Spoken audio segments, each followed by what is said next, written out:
আরেকটি গাড়ি উল্টে গেল, এই মাত্র আরেকটি গাড়ি উল্টে গেল, আপনারা দেখতে পাচ্ছেন। এই ধরেন তো, ধরেন তো, এই তোমরা যাত্রী নিয়ে টানতে না, যাত্রী করে নামাই টানতে না। এই যে দেখেন 5টি অটো গাড়ি উল্টে গেল, এইটা দিয়ে 5টি অটো গাড়ি উল্টে গেল, আরেকটি গাড়ি উল্টে গেছে।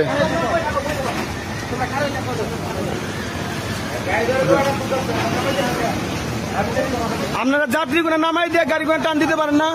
হ্যাঁ, এই যে দেখেন শিক্ষার্থীরা, এখানে কিন্তু স্কুলের শিক্ষার্থীরা রয়েছে। এই যে দেখেন অবস্থা, 8-10 টাকার প্রতিদিন ভাসে। হ্যাঁ 8-10 টাকার উল্টে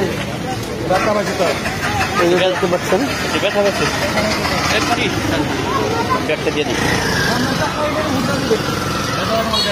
কিছুক্ষণ আগে একটি অটো গাড়ি উল্টে গিয়েছিল, আপনারা দেখতে পেয়েছেন। এই যে আরেকটি অটো গাড়ি উল্টে গেছে।